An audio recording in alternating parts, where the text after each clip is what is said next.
we are exposing wildfowling's dirty secrets. We've got Mudcraft, rucksack and rifle, give it a rest. Tim, he's after wild boar in Croatia. Hunting YouTube news, Hallo Charlie, welcome to Fieldsports Britain.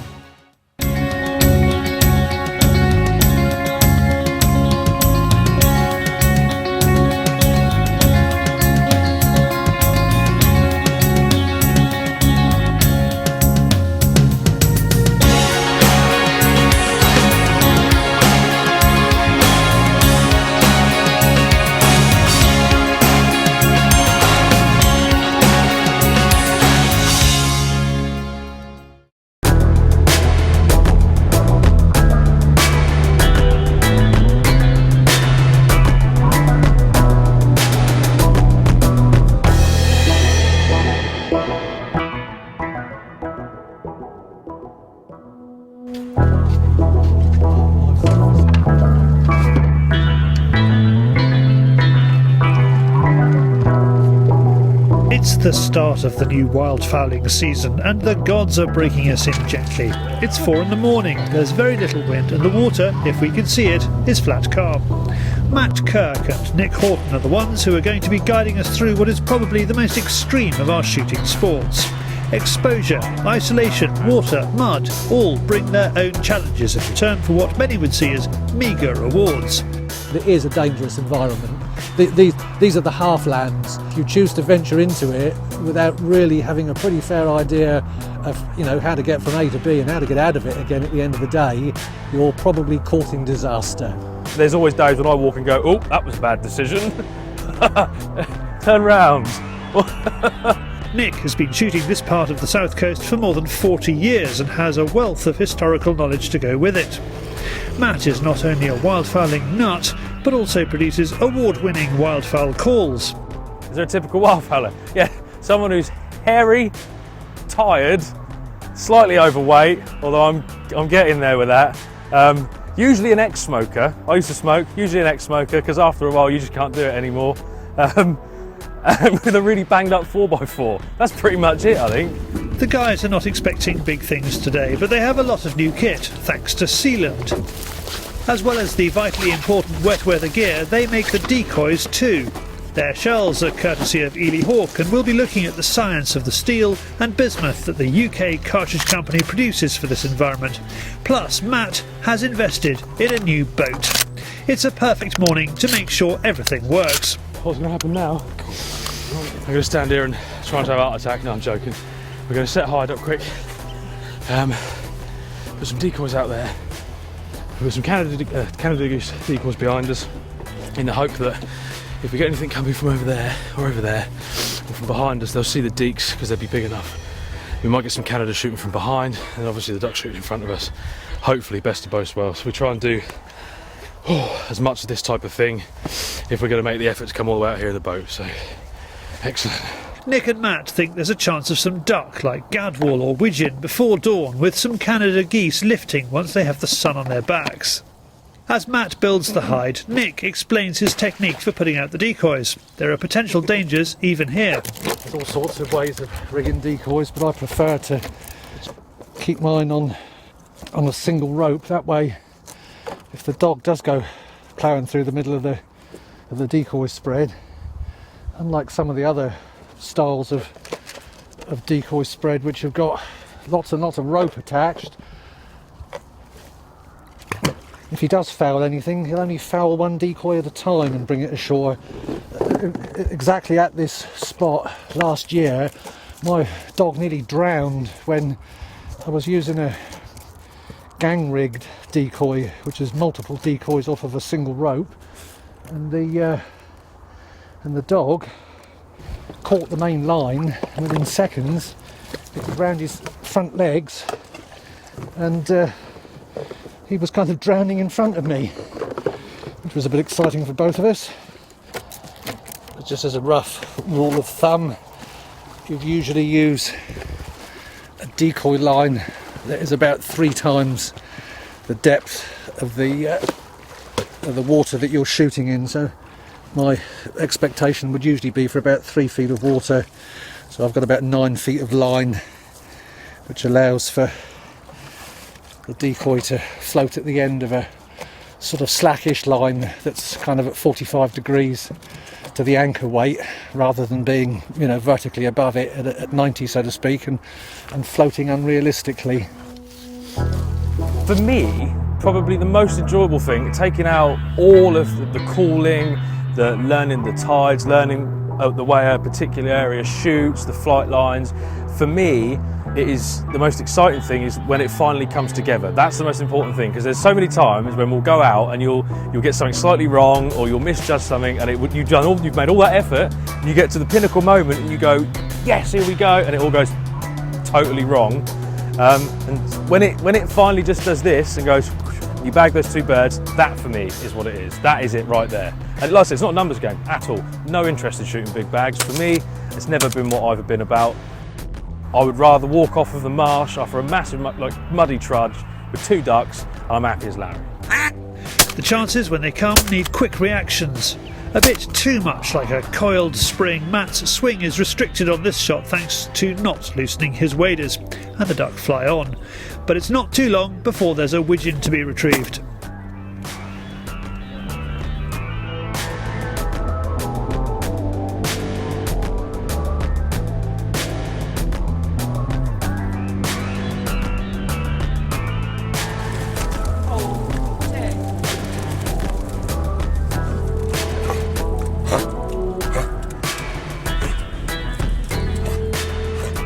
There's a sigh of relief in the hide. There have been a few teething problems this morning. We've had all sorts of malfunctions with hide nets, decoys, guns, everything.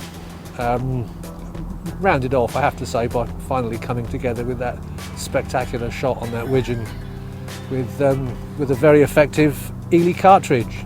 Even if you do say so yourself. Even if I say so myself. Someone's got to. Very much more than the sum of its parts, if you see what I mean. There's the whole aspect, not only of the technicality, but also of the romance of it.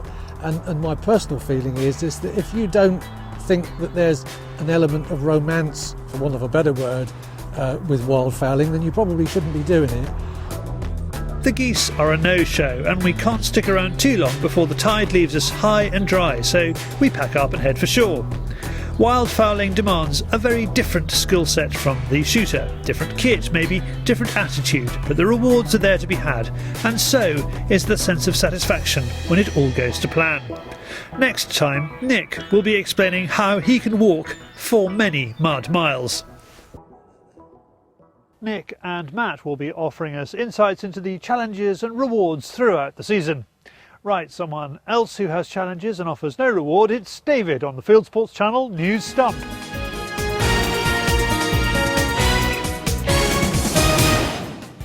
This is Fieldsports Channel News. The BBC is facing accusations of anti-hunting bias. The Countryside Alliance has criticised it for allowing its presenter, Chris Packham, to use it as a platform for his animal rights agenda. Packham, who lost the fight to ban hunting on Malta earlier in the year, has become increasingly angry about hunting and pest control. Now the Countryside Alliance wants Packham gagged or sacked. Kangaroo numbers are reaching pest proportions in the southern states of Australia. The Shooters and Fishers Party is calling for an open season for kangaroos in Victoria, with similar regulations to duck hunting.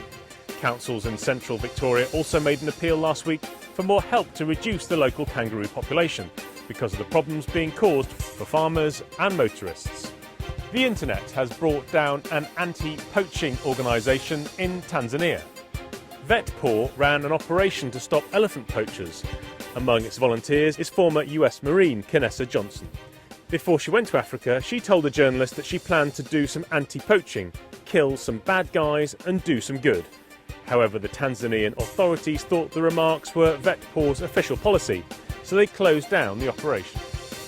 Bear Grylls is to take President Obama on a survival mission in Alaska, but the antis believe that animals might get hurt.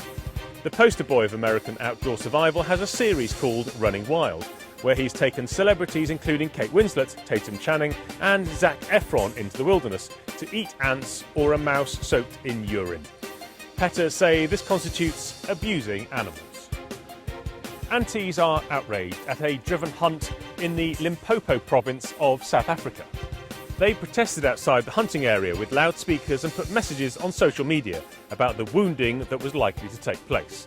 After the driven day, however, a spokeswoman for a local animal welfare organisation which inspected the carcasses was forced to admit that the animals were cleanly killed. And finally, Oklahoma game wardens have found a hide made out of pot plants, and we're not talking fuchsias. They smoked out 3 dove poachers who were shooting from a hunting blind made of marijuana. The men were caught hunting doves 2 days before the dove hunting season, which opens on the 1st of September. You are now up to date with Fieldsports Channel News. Stalking the stories, fishing for facts. Thank you, David. Now let's see what you lot have been up to. It is Hallo Charlie.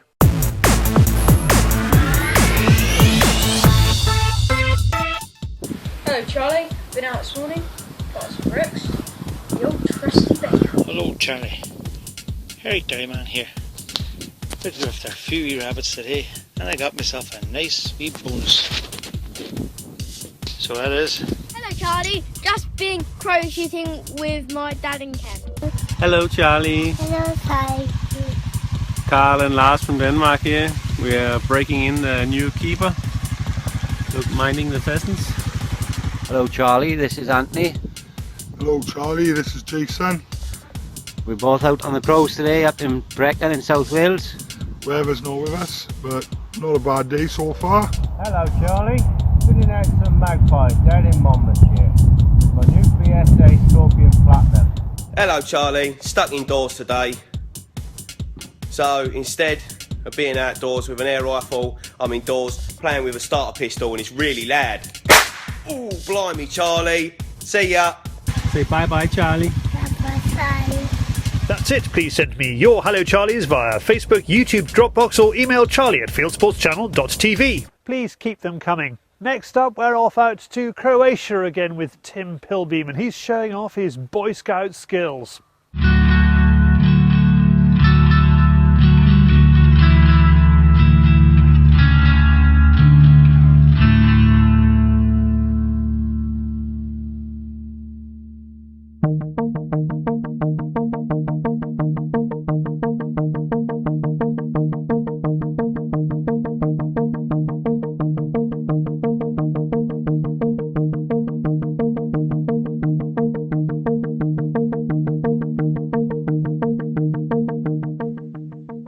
Most beautiful scenery through here, very, very undulating hills, and we're on a higher position here so we can see the whole bowl.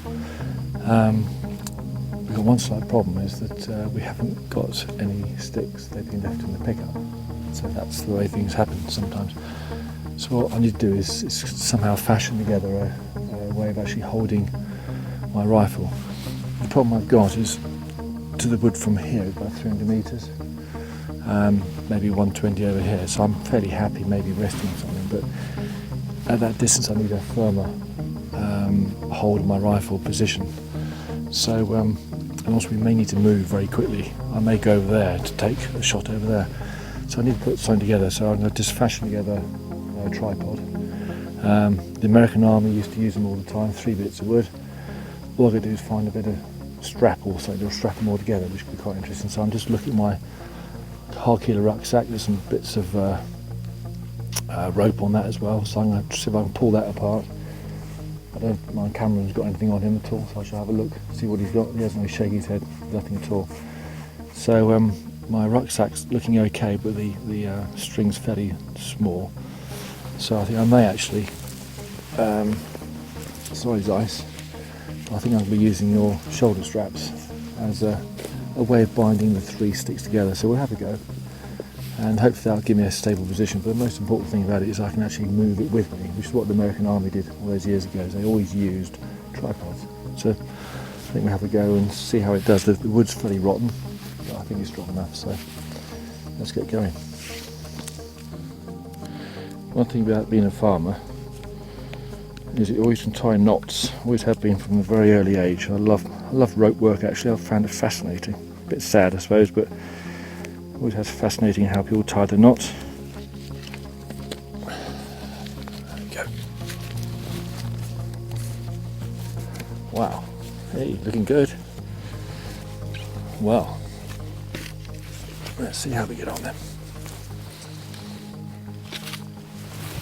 So we get our legs in between it, and the height I can actually adjust by just moving the back leg. Some people cross their legs, find it more comfortable. Against my knee. There we go. Well, I think that's pretty damn good. I'm quite pleased with that. Yep, that's about as stable as I can get. I see some people put their legs either side of the strap, inside the stick, and I can just move that up and down for my height, and that's actually very comfortable. I can actually sit in the position for quite a long time, fully relaxed. Yeah, I think what we do, we'd try 300 yards. 300 yard shot here, not shot, but we try a practice, see what it feels like. Well, I don't know about 300 yards, but good 200, 250. I think I'll be very, very confident of taking a shot which I feel is responsible.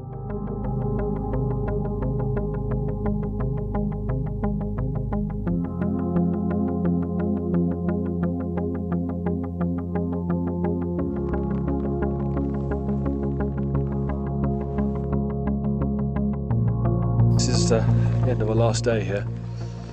It's raining, it's getting quite cold. My cameraman's shaking as well, and he's fed up, he wants to go home. We've had a fantastic trip. It started on the coast, Dalmatian coast. No topsoil at all, pure rock. Fantastic place with the mouflon. It's just the most fantastic place to hunt. And moved inland up into the mountains here. Shame we didn't see any boar tonight. So the weather's coming in. We lost the light, so we can't see any. But a fantastic trip. The most beautiful country. If you ever want to go out on holiday, you don't have to go hunting. Croatia it offers an awful lot, especially with the sea not very far away. So I think it's time to head back to Blighty. But thanks, Croatia. It's been a fantastic experience. Thank you, Tim. Now, in a previous outing of rucksack and rifle, some of you admired Tim's special rifle rucksack. Well, Harkila, which makes it, is offering one to give away free in a Fieldsports Channel draw, and there's a link to it on their website popping up on the screen now. If you want to enter the draw, all you have to do is leave a message saying you want one really badly in the comments section below or on this film's Facebook page, and we'll pluck you out of the long list of entrants sometime after the closing date, which is the 20th of September 2015. Good luck! Now, from Croatia to the wider world of hunting and shooting on YouTube, it is Hunting YouTube.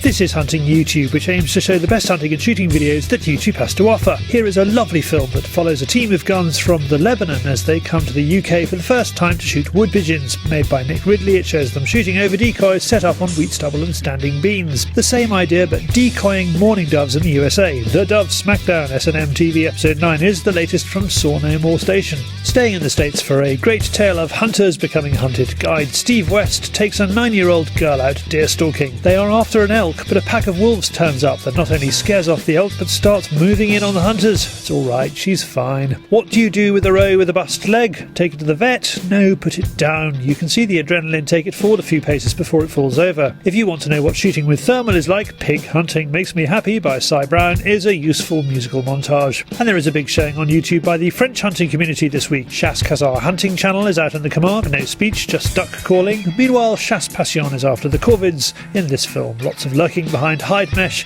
and then popping out and taking a snapshot. And finally, for a completely different version of pest control, a channel from Cyprus shows how they do it. Drive around until they see crows, stick their guns out of the car window and shoot. That's it for this week. If you have a YouTube film you would like us to pop into the weekly top 8, send it in via YouTube or email me the link, charlie@fieldsportschannel.tv. Well, if you don't like those, have a look at these. In our airgun show, Airheads, Roy does a through-the-scope explainer of his March scope with its reticle in the first plane. You have to watch it to see what I mean. Once he's on the money, he then pushes the ranges and heads after some bunnies, bagging one at 60 yards with his FAC FX. Jamie Chandler is also trying to keep a horse paddock free of bunnies, and there's a chance of a pigeon. Schools Challenge TV this week looks at trap and double trap and how to get into the Olympics, not Rio 2016 but Tokyo 2020. Jess Allen and Heather Dunmore are at the home of British shooting, Bisley, to find out more. And our show Clay Sports is out this week. We have all the action from the British Open Sporting 2015 at Garland Shooting Ground at the weekend. Plus, Aaron Heading is trying to balance clays. Oh! Yeah, you really have to watch that one. Well, we are back next week. If you haven't done so already, please subscribe. Please click to like us on Facebook or follow us on Twitter, or pop your email address on our website, fieldsportschannel.tv, into our constant contact box, and we'll constantly contact you about this programme, Fieldsports Britain at 7 p.m. UK time every Wednesday, and our other shows. This has been Fieldsports Britain. Good hunting, good shooting, good fishing, and goodbye.